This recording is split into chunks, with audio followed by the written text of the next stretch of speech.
Ladies and gentlemen, the very word secrecy is repugnant in a free and open society, and we are, as a people, inherently and historically opposed to secret societies, to secret oaths, and to secret proceedings.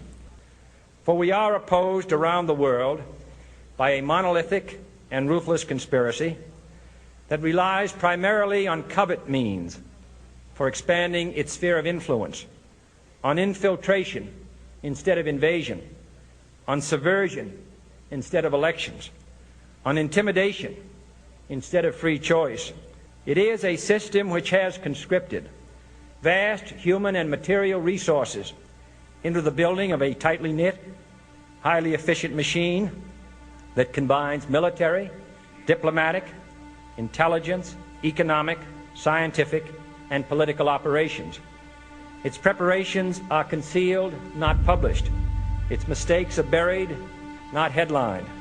Its dissenters are silenced, not praised. No expenditure is questioned, no secret is revealed.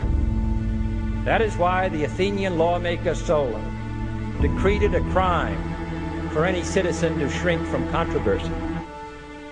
I am asking your help in the tremendous task of informing and alerting the American people, confident that with your help, man will be what he was born to be, free and independent.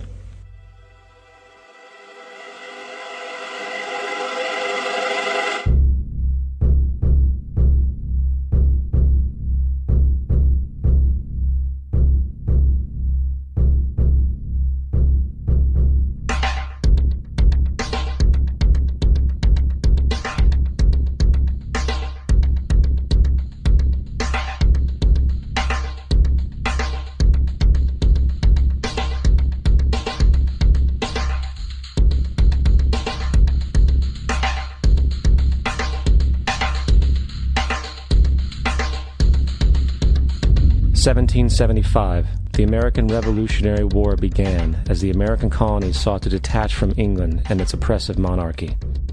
Though many reasons are cited for the revolution, one in particular sticks out as the prime cause: that King George III of England outlawed the interest-free, independent currency the colonies were producing and using for themselves, in turn forcing them to borrow money from the Central Bank of England at interest, immediately putting the colonies into debt. And, as Benjamin Franklin later wrote, the refusal of King George III to allow the colonies to operate an honest money system which freed the ordinary man from the clutches of the money manipulators was probably the prime cause of the Revolution. In 1783, America won its independence from England.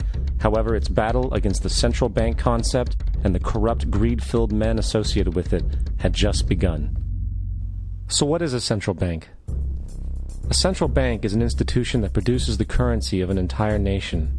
Based on historical precedent, two specific powers are inherent in central banking practice: the control of interest rates and the control of the money supply, or inflation. The central bank does not simply supply a government's economy with money, it loans it to them at interest. Then, through the use of increasing and decreasing the supply of money, the central bank regulates the value of the currency being issued. It is critical to understand that the entire structure of this system can only produce one thing in the long run: debt. It doesn't take a lot of ingenuity to figure this scam out. For every single dollar produced by the central bank is loaned at interest. That means every single dollar produced is actually the dollar plus a certain percent of debt based on that dollar. And since the central bank has the monopoly over the production of the currency for the entire country, and they loan each dollar out with immediate debt attached to it, where does the money to pay for the debt come from? It can only come from the central bank again, which means the central bank has to perpetually increase its money supply to temporarily cover the outstanding debt created, which in turn, since that new money is loaned out at interest as well, creates even more debt. The end result of this system without fail is slavery, for it is impossible for the government and thus the public to ever come out of the self-generating debt. The founding fathers of this country were well aware of this.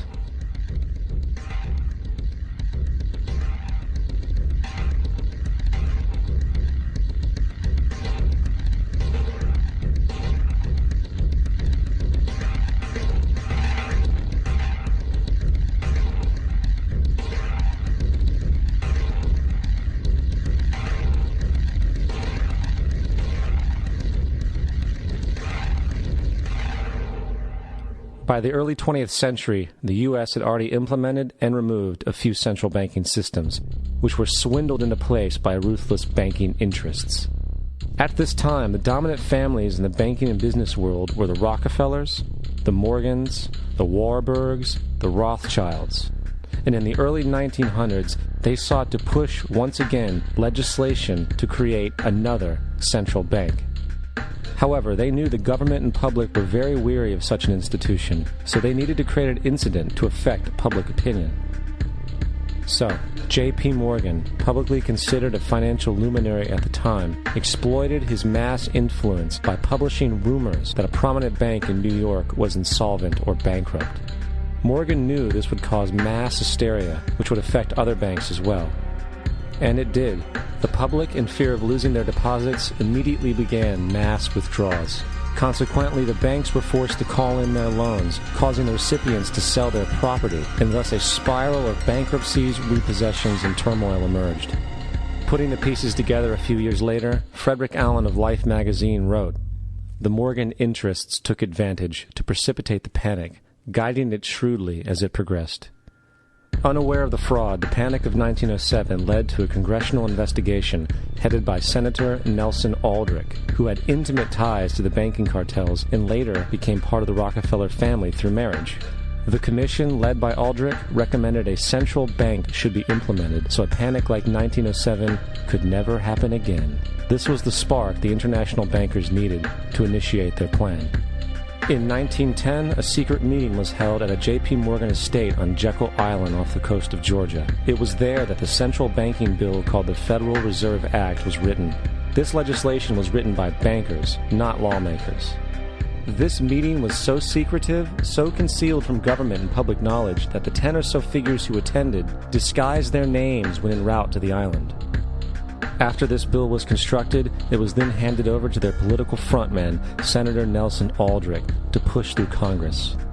And in 1913, with heavy political sponsorship by the bankers, Woodrow Wilson became president, having already agreed to sign the Federal Reserve Act in exchange for campaign support.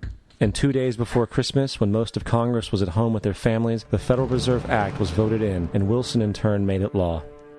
Years later, Woodrow Wilson wrote, in regret,